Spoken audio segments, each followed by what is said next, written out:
What's going on, everybody? Welcome back to Unhinged Live. As usual, I'm your host, Patrick Hennessy. Joined her tonight for the Yankees postgame.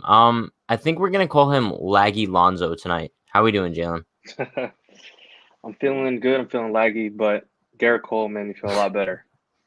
A lot better. Jalen, I'm not gonna lie, like it's super laggy right now. But Still? yeah, it's probably worse than before. But listen, shout out to everybody currently in the chat. Before we do get into anything, let's take Be a right 10 and back. slash roll call. You guys know the deal. I will be solo for the next couple minutes until Jalen gets his situation settled. But listen, shout out to Amy, Glenn, Leanna, Yankee fan for life. We got Joseph, Lori, William, Catherine. Who else we got? We got Evan, Matt, Ed King, Borg, Yo Elvis, Yankee fan for life. Who else? We got Damien, Austin Lugo, KG Baseball, Chabuzi, Michael, Alfonso. Sorry if I missed anybody. Hope everyone enjoyed the game tonight. Tonight was quite the slugfest. Huh. Bro, unreal. We kind of said it in the pregame. We thought Cole was gonna shove today. That's exactly what he did. Let me welcome back Jalen. Welcome back, Jalen. The Good. connection seems a little bit better. It might be my AirPods because I took them out and now we're good to go. So are we kind of blaming Apple for your internet troubles? Listen, I don't want Apple to shut down the stream, so I'm not blaming anyone. So listen, Jalen, I was just kind of saying how we predicted this in the postgame that Cole would absolutely shove. Our predictions were kind of almost spot on. He went 8 innings, 12 Ks. I think you predicted 11. I predicted 13. But 8 shutout. He probably could have went the whole game if he really wanted to. Bro, unreal performance. Well, I think he did want to, and I think No, yeah. a lot of that pacing back and forth in the dugout is probably an indicator of that. But man, he is just like worth every penny. I know like a lot of people were worried because we gave a guy 9 years and he's 30 and we didn't win the first year of his contract, whatever it was. But yeah, bro, this is what we've been missing, a bona fide ace, a guy who can he won this game single-handedly. I know he can't score runs as well as pitch at the same time. This isn't the National League, but he basically won this game. Pretty much any other pitcher on the Yankee staff, I'm assuming we don't win this game, or we probably go to like extra innings or something like that. And I think we kind of said it in the pregame. You get this guy 1 or 2 runs, and we're good to go. Yeah. I mean, listen, I think you kind of described it perfectly. He's worth every penny of that contract and then some. But let's pull up the box score for today's game. As I kind of mentioned, offense came at a premium for both sides. The Yankees did have 6 hits, but only 1 earned run. Rays had 4. Looking at the box score, the only guys who really put something together, shout out to Aaron Judge. I kind of mentioned it in the pregame. He was a guy to look out for today just because I felt that he was kind of on the verge of breaking out of whatever slump he was going through. He went 3 for 4 tonight. Shout out to him. Gio Urshela, 2 for 4 tonight. Good to see in his second game back from the little injury. And then Tyler Wade going 1 for 3 with the Yankees' only other hit of the evening. One thing I do want to note, Jalen, you see Brett Gardner came in for Clint Frazier. Like, what could Clint have possibly said in that 0.5 seconds where he got ejected? Like, it had to have been really bad. Well, I think the problem with umpires like that, right? They, kind of like chronicled how this guy is. So we kind of knew going into this game how bad this umpire strike zone is, how big of a strike zone it is, I should say, because for pitchers, I guess they wouldn't say it's bad. But it's a notoriously bad strike zone. And I think all the Yankees hitters knew that as well. And so every call kind of like ticked them off even more. It wasn't the first guy who said something to him either. So I think this guy was just kind of feeling like a little shown up. And it really bothers me whenever umpires get called out for their missed calls and make an example of the player, because no one really corrects the umpires when they're wrong. So it's like players should be able to at least just give like 10 seconds to say, hey, I think your strike zone is a little messed up. And it just it's kind of annoying that Clint didn't raise his voice. He didn't make a whole scene. He privately stepped to the side, quietly said something to him. Maybe he said something super disrespectful, but the guy that we know I doubt it. The guy that we know Clint to be, I doubt that. So yeah, but also my thing is, I want to bring up Damien's comment. Boone should have went nuts when Clint was ejected, and we kind of talked about this before we went live. It's so weird. Simply because like why can Boone not step up for Clint in that situation? Like that, if there's any time to come out and kind of like make yourself known as being like a player's manager, it would be then. I understand the argument, like, oh, the Yankees are already short staffed. You don't want to risk getting thrown out. Who cares in that situation, bro? That's kind of like a spur of the moment thing where you're like, wow, my guy just got ejected for doing absolutely nothing. Why not go out there and fight for him? No? No, yeah, not only just for Clint, but for the rest of your team, because not only did a guy get ejected for not really saying much, but now you have guys who have, like a guy like Stanton, for example. Stanton got screwed on like 5 or 6 calls tonight.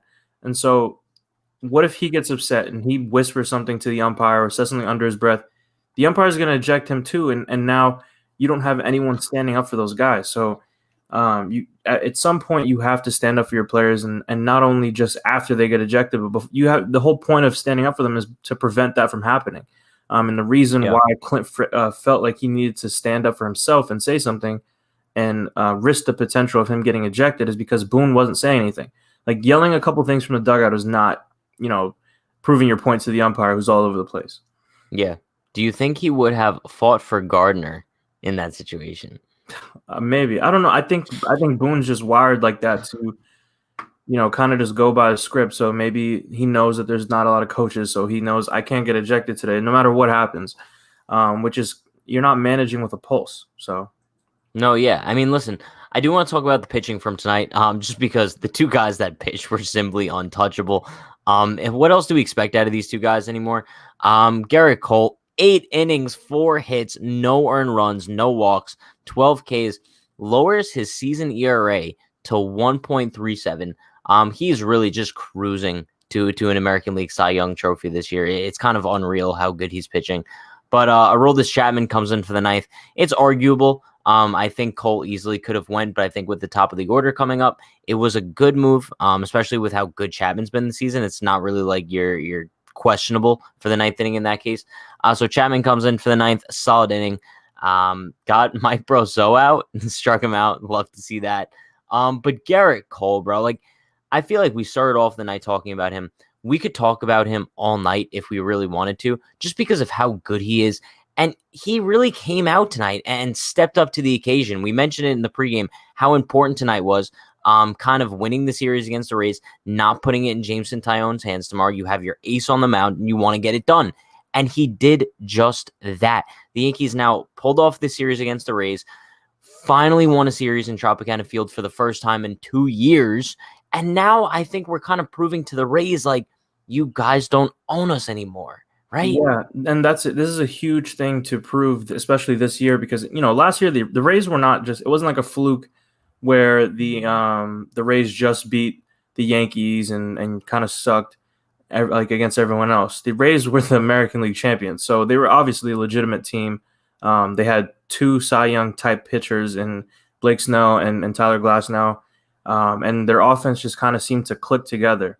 They obviously have one of the best managers in baseball, even though I don't like him. I think he's a really smart manager. I disagree with, the whole opener and all that stuff, but he's obviously the perfect manager for that type of team. So they were a legitimate team last year, but this year they're okay. They're right around 500, but their offense is like historically bad this year. There's no reason why. I think going into this series, the Yankees were 1-5 against this team. And I know like part of that was just the Yankees' bad start. But this really shows that the Yankees should be able to handle this team, especially after trading away Blake Snell. Randy Arozarena is not, Hank Aaron like everyone thought he was. He's a good player, but he was so overrated going into this year too. Yeah, I mean, he had a hot playoff series or a hot playoffs in general. He had like a historical playoffs. Yeah. But he's not like. So did Josh Naylor. Josh Naylor had a really hot wild card series, but we know the type of player he is. So yeah, I think they're starting to come down to earth. They're like Michael Kay mentioned today. They struck out the most in baseball to this point. They're hitting under 200 runners in scoring position. So I think they're missing Ji-Man Choi for sure.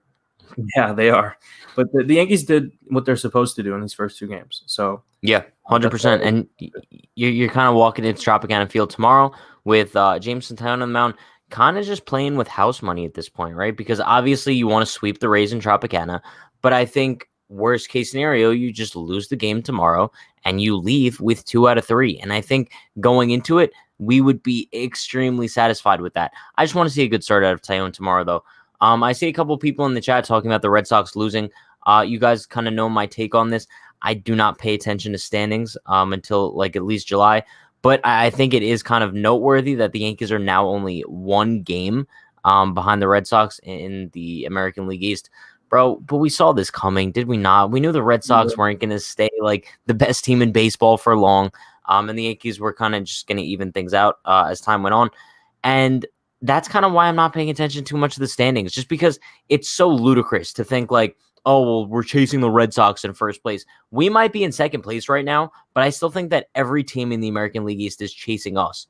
The Red Sox are winning, not to keep their first place position, but to try to like keep themselves on pace with the Yankees for when the Yankees get ridiculously hot. Right, That makes Yeah, it's funny that you mentioned house money because I feel like the Red Sox, their wins right now, all of them are kind of like they're trying to stack wins now because they know the Yankees, their run is coming. We all know when the weather gets hot, so do the Yankees.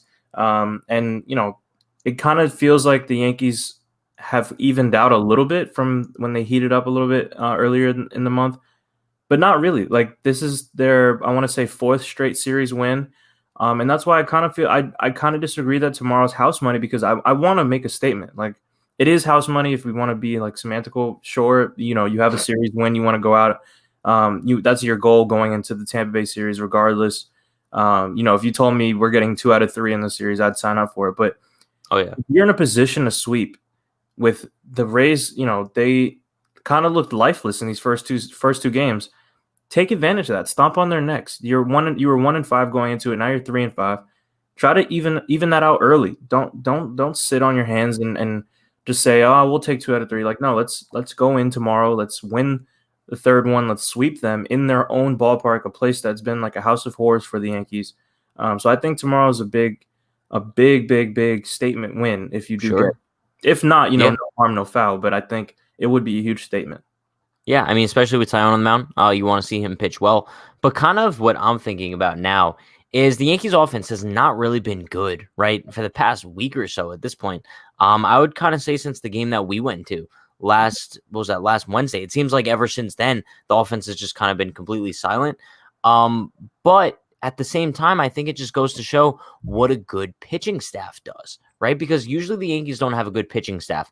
So when the offense is kind of in a slumber like they are now, they just keep consistently losing games because they don't win 1-0 games, right? But all of a sudden, like now they do because they have a solid pitching staff to kind of support the offense when they are slumping. But now I'm just thinking to myself, if this is a postseason situation, right? Gerrit Cole's out there game 1, great. I'm fairly confident in Kluber out there for game 2. But could you imagine we had Scherzer out there tomorrow? Listen, I can talk about Max Scherzer in this rotation all day. But no, I don't want to get too deep into the Scherzer. Listen, if you want to hear about on the Yankees, go check out the video. Go visit the Unhinged New York YouTube page, and we go deep into detail about it. But I do think that this is a huge like eye opener to not only like the Yankees brass as to say like what you can't just throw offense at a team and hope that fixes all your problems. Like they made an effort to address a lot of the pitching holes that they had on this team, even though some of them are questionable with guys who hadn't pitched in a year or 2 years, whatever it was. They made an effort to try to fix that. And it's paying dividends. We have one of the best rotations so far statistically in baseball. And they're the main reason why we have stayed afloat during that rocky start. And not only our rotation, but the bullpen has been lights out all year. So this really does go to show you like, and we still kind of have like the PTSD from past years where it's a 1-0 game and we're like, well, this is not going to end well. Like I know we're just waiting for something to go wrong. So I think taking out Cole in the ninth was a good pull, like you said. And it just like there's no holes on this rotation right now. Everyone's pulling their own weight equally. I know obviously you expect a better start from Gerrit Cole than say Domingo Germán or Taillon, but I'll take Taillon 6 innings, 2-3 runs every time out there. Like I'll sign up for that. So this is definitely a positive sign. Yeah, I mean, that's kind of the thing. I mean, I hate to kind of stick on the Scherzer thing, but if you acquire Scherzer, Taillon then has to be your number 4 or 5, which Yeah. is like a very, very crazy thing to think about. Pat is getting greedy. I love it, bro. But why not at this point, right? You look at a team that's built like this, bro. They're built like an absolute unit. I'm sorry, but I had to say it. Like you look at the rotation. This is a rotation on paper right now. Can is capable of winning a World Series. I'm confident in it. However, why not get greedy with it and just kind of like put a little check mark next to every single slot in that rotation? You look at number 1, Cole, check, easy win. 2, Scherzer, easy win. 3, Kluber, easy win. You could sweep a 3-game set just like that. Yeah. And And like not even, I know like we're getting a little off topic here because tonight no, is but all about Cole, but I think it has a lot to do with Cole because yeah. like Kluber, we can't expect Kluber to stay like this all season, right? I mean, it's possible that he does, but I'm not really expecting it. I think he's just like very hot right now. But I just want to see someone behind Cole so that when he does go out there and pitch a gem like this in game 1 of a playoff series, I want to go into game 2 with a guy I'm just as confident in. Yeah, it's like super insurance. Even if, you hope that Corey Kluber can be this consistent and carry this out, and even if he's not consistent throughout the entire season, you hope he's this version of himself in October. That's really what it comes down to. If he has 5, 10 to 7 really bad starts throughout the year and but he performs like this in October, I'm cool with that. But it's just like super insurance. So you don't need that from Corey Kluber in game 2 in a super important game. You need it from in game 3 when you potentially have a 2-0 lead already with Cole and Scherzer as game 1 and game 2. I do think, however, I think Cole would be cruising to this AL Cy Young trophy if it wasn't for John Means. I think the Yankees need to face him a couple times and rough him up so that he can. I think he's like 4-0 with a 1.3 ERA right now. So I wonder who he's faced actually because the Mets. Who did he throw his no-hitter against? I don't even know. It's kind of sad. I want to say, yeah, that might be one of the most underrated no-hitters in history. And it's kind of funny because we were talking about this the other day. No-hitters used to feel so much more special, right? Because I remember when the Yankees were playing the Nationals, I think it was the Scherzer game, they were kind of showing highlights of his 2 no-hitters in 2015. And, bro, I remember how, like, unreal those felt, right? It actually felt like it was something special. And now with already, I think 4 no-hitters this season alone, it just seems like when a no-hitter happens, it really just doesn't feel the same. But kind of looking up John Means' numbers from this season, he's played a handful of solid teams, I guess. He's gone up against the Red Sox, Yankees, Mariners, Rangers, Oakland twice, Seattle, and the Mets. So his no-hitter was against the Mariners. So he's a really good pitcher, but I think if him and Cole, like, say they both maintain this, and I think obviously it's more likely that Gerrit Cole maintains this, also because he's probably going to be pitching in more meaningful games than John Means down the stretch. I think they'll probably go with whoever is the better story, and we know how voters are towards Yankees, and John Means being on the Orioles, like it would just be. I could already see that happening. I'll tell you right now, there would be no argument. Only because Cole will be pitching in a pennant race, and Means will not be. So I think that'll probably be the key to it. I don't see any scenario where, honestly, I just don't even see a scenario where Means finishes the season with numbers anywhere near Cole. I just don't. No, he's gonna regress to the mean for sure, I think. No pun intended. No, I see what you did there. Shout out to Ruben Cruz with the $2 dono. Appreciate you, Ruben. You are the man. Round of applause to you. Can you imagine Taillon goes 7 scoreless innings tomorrow? Bro, I'd be ecstatic. I mean, but like looking at the Rays offense the past couple of games, I wouldn't be that surprised. I was just gonna say, I feel like I'd be ecstatic, but I wouldn't be like extremely surprised. Taillon's looked really good in his past couple starts. He got up to a little bit of a rough start against the Nationals, but settled in and looked really good. The only thing about Taillon is just getting him to finish off, getting into the 6th, getting into the 7th, eventually at some point. I just feel like that's his final step. His stuff has looked so much better, so much more crisp. But I'm worried about him going deep into games. And hopefully when Sevy comes back and maybe a trade deadline acquisition, he doesn't need to. He can just give you 5 or 6 innings. And I know that they're being a little bit more cautious with him coming off of 2 Tommy John surgeries and whatever other injuries he's had. But yeah, I'm a little worried about Taillon as far as him going deep into games. But Jalen, I think he's kind of trending in the right direction as far as length goes, right? Because if you look at his last start, very solid. Not really like performance-wise compared to his other ones, but length-wise, sure. He went 6 1/3. First time he went longer than 6 all season for the Yankees. So I think if he could kind of get more consistent with his performance and not really give up like the occasional 3-run jack, and combine that with the length that he's starting to give the Yankees as each start goes by, I think he'll be a solid option in that rotation.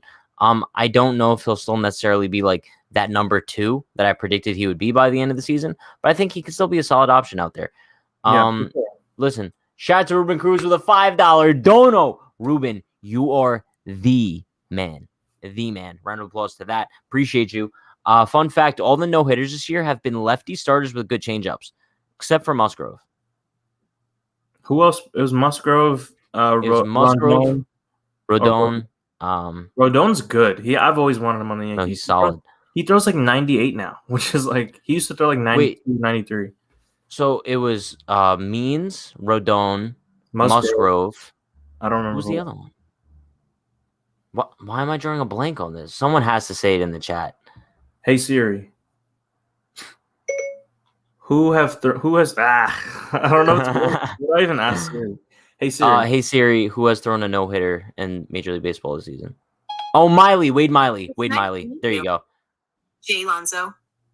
Okay, Siri, thank you. Next thing you know, she starts leaking your address. Yeah, so Wade Miley. So it was Miley, Rodon, Musgrove, and Means. There you go. Imagine getting no hit by Wade Miley. Bro, J Happ almost threw a no-hitter this season. Imagine getting no hit by J Happ. Oh my god. Imagine as a Yankee fan watching J Happ throw a no-hitter. I would lose pain. But listen, shout out to LA Yankee King with the $5 dono. Appreciate you, LA Yankee King. But you knew it was coming. Get this team another starting pitcher like Strasburg, Scherzer, or Bumgarner, and we are set with getting to the World Series. I agree with one of those names and one of those names only, and that is Max Scherzer. Steven Strasburg would absolutely get ripped to shreds by the Yankees fan base. He'd probably be like a pitching version of Aaron Hicks, just because, bro, the dude gets hurt so often. He's making a lot of money over the next few years as well. That's never going to happen. Madison Bumgarner, he is significantly regressing in his career, and that's not a contract the Yankees want to get themselves involved with either. So I think Scherzer would probably be the ideal situation because he is a free agent at season's end, right? So it's not like the Yankees are locking themselves into any sort of crazy contract.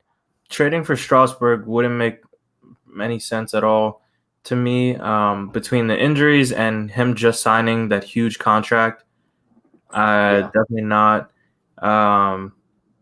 However, Madison Bumgarner is another guy who low-key did throw a no-hitter. So there's that. Yes. Okay. We didn't give that credit where it was due. Yeah, Madison Bumgarner did throw a no-hitter this season. He did throw a no-hitter, but I mean, no. I don't think Bumgarner would like New York. I don't think New York would like Madison Bumgarner, mainly because he's not that good anymore. But I don't think it would be like a Randy Johnson situation. Yeah, I could see that for sure. That's a good comparison. I can't see that at all. Scherzer, though, I think is like, it's just the perfect scenario. He's a free agent at the end of the year. He has the similar mentality as Cole. We need that, everyone's saying, oh yeah, his pitching's been our biggest strength this season, which it has, which is why you add to your strengths. And could we add a left fielder? Sure, we could absolutely do that. We could add a bat, maybe like a Joey Gallo type guy. I could see maybe, but I don't know if I'd want Gallo. But I'm call me crazy. I don't know.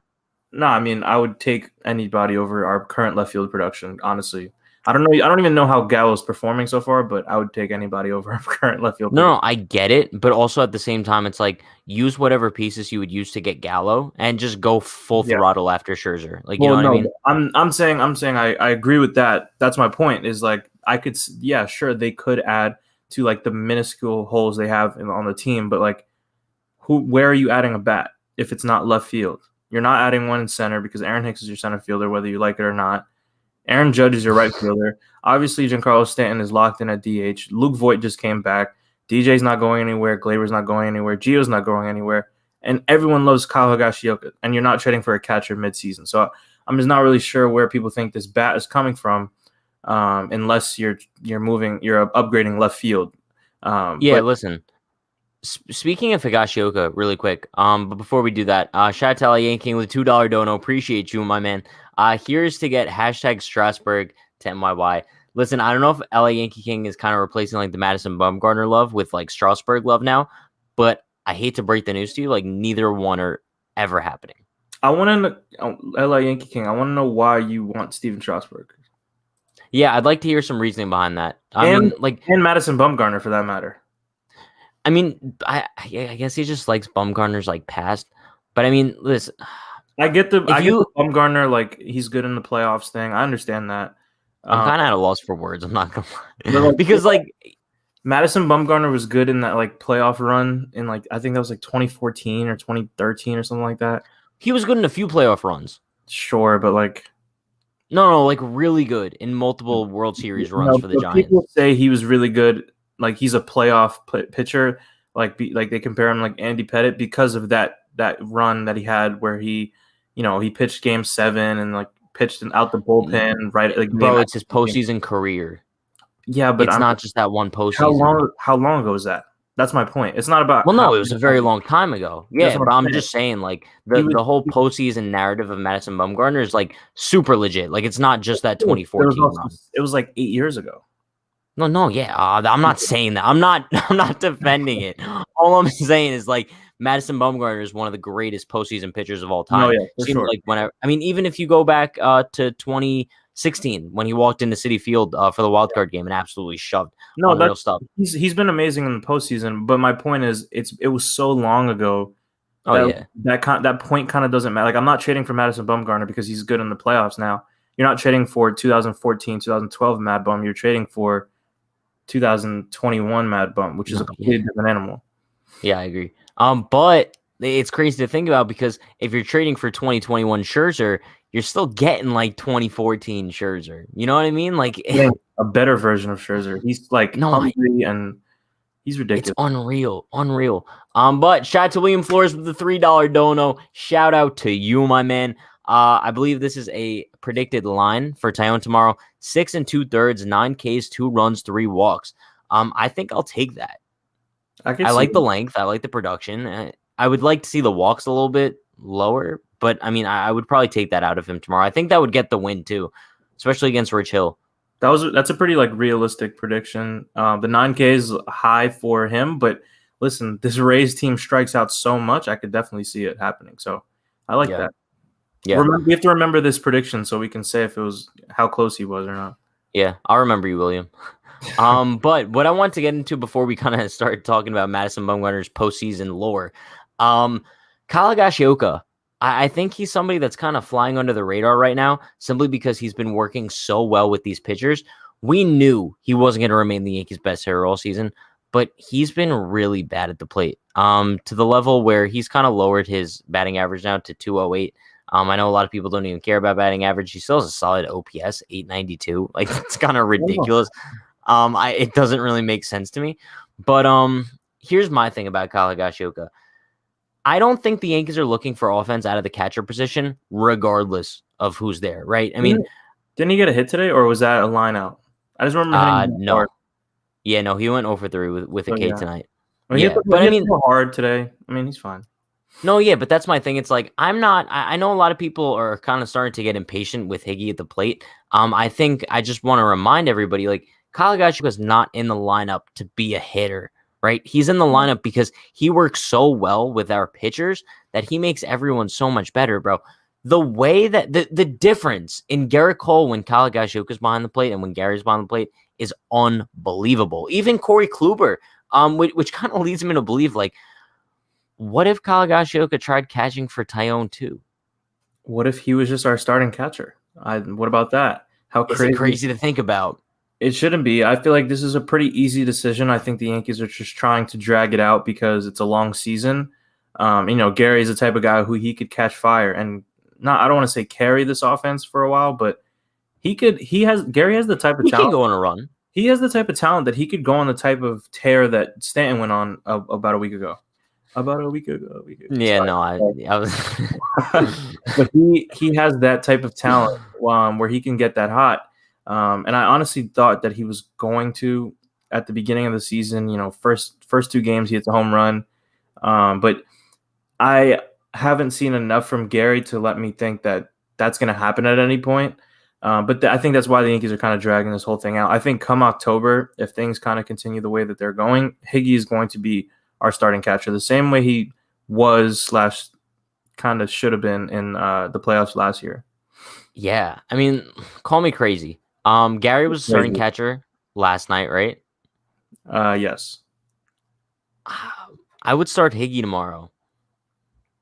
I mean, yeah, I really want to see him work with Taillon. Bro, to me, like, if you're not saying anything that I disagree, he should be our starting catcher. Is my point. Like, I think the amount that Gary was catching at the beginning of the year, like that workload, where you probably go, if you have 6 games in a week, you probably go 5 games Gary, 1 game Higgy, and the 1 game is Cole.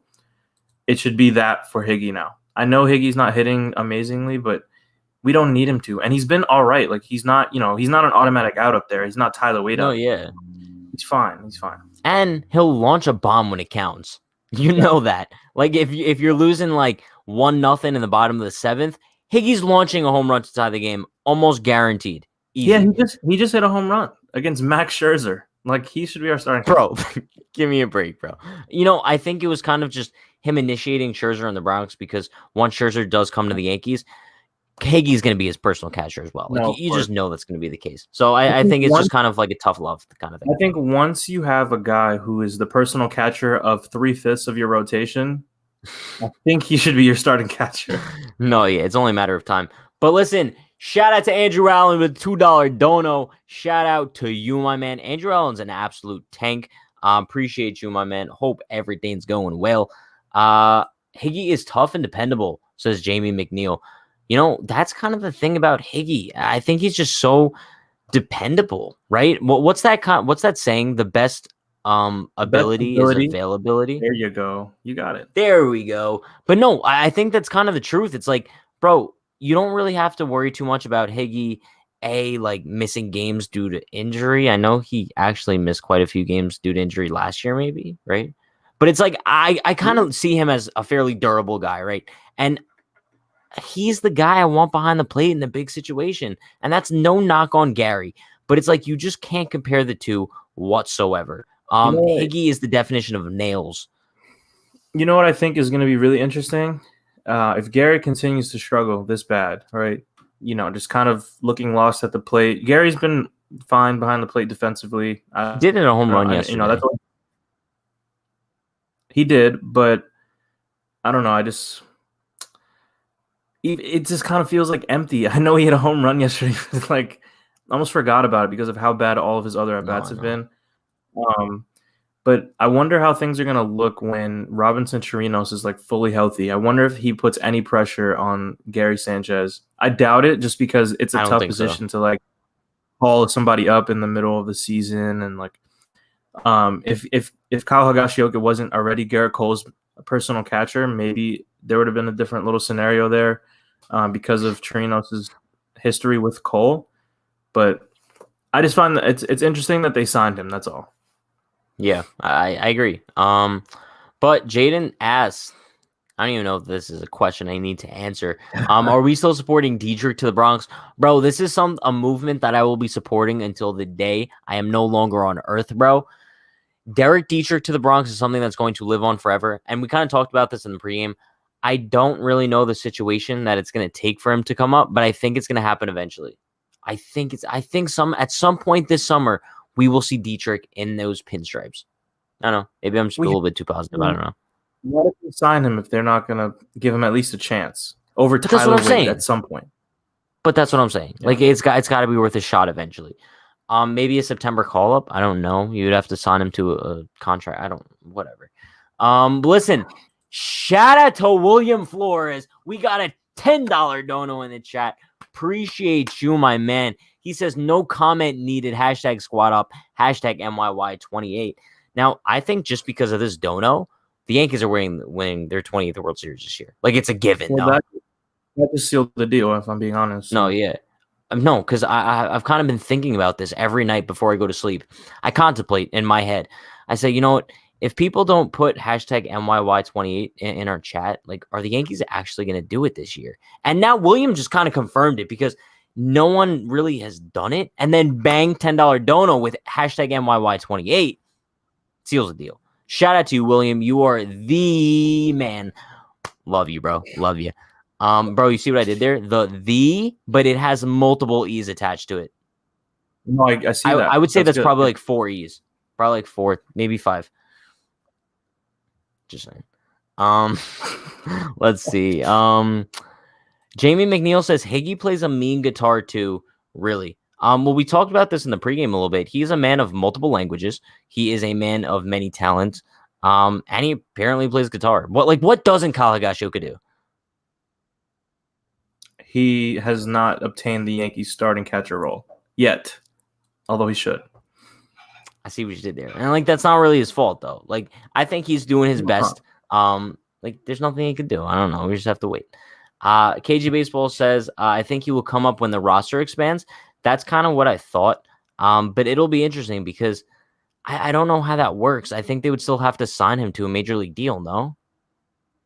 Yeah, it's also difficult with these new rules now because now it's I think it goes from 26 to 28. I don't know if that's still the rules. I don't know if they changed it back to 40, but if it's 26 to 28, I don't know if they bring him up. They might bring another catcher up to give their catchers a little more breaks and then one pitcher. I know you have to do one position player, one pitcher. So if Dietrich is the guy, maybe they keep recycling different types of guys to give guys different shots, but I don't know. Yeah, I don't know. But THG says, assuming Clinton didn't say something really atrocious, that ump has bunny ears. Bro, it's just so mind-boggling because I feel like we've seen guys go so much harder on home plate umpires and absolutely face no repercussions for it. I think the whole league is just against Clint Frazier at this point, right? If that's Brett Gardner, and I hate to kind of bring Brett Gardner into the situation, bro, maybe it's because he's a veteran who has respect around the league. Bro, he does not get thrown out there, especially that quickly. I really want to know, I'm sure the media asked Clint to be available for media access after the game for post game. I really want to see what he says because it kind of looked like in the dugout he was like, "Oh, I said whatever," and he just tossed me out immediately. So clearly he thinks he had a case. So who knows? Yeah, I don't know. But all I'm saying is I cannot wait until the Rays are no longer in the Trop. I'm so over all these catwalks and all these ground rules that are so stupid. It's an atrocity. That park is an atrocity. I feel like every time we go there, there's just some sort of nonsense that goes on with the coordinates of the stadium. So I don't know when the Rays are planning on leaving there. I think 5 years or so. It can't be sooner. I would willingly start a GoFundMe and throw in $20 if they wanted to move it any sooner because that place is just such a house of horrors. I hate everything about it. I think I'd throw in 40. I'd double you. I'd throw in 40. Just saying. But chat, that is going to wrap things up for tonight's postgame. Appreciate everyone for stopping by. You guys know the deal. Be sure to like, comment, subscribe, turn on post notifications for more. If anybody would like to join our Discord server, I'm going to be throwing the link in the chat. You guys can hang out on there, talk about the game. I know a bunch of guys in the chat already do. But we will be live for the pregame tomorrow. I believe, once again, it is a 7 o'clock start time, so we'll be live at 6 p.m. for the pregame. And then we'll be live for the postgame tomorrow as well. So you guys know the deal. Okay. Also, let me address this really quickly. I know every time I end the streams, everyone, a bunch of people are commenting, Twitch. Twitch streams are not happening for now, okay? I'll let you guys know when the Twitch streams are going to start happening again. But for now, you guys can stop asking for them because they're not happening. But I will see you guys tomorrow for the pregame, 6 o'clock. Stay happy, stay healthy, stay safe. Peace.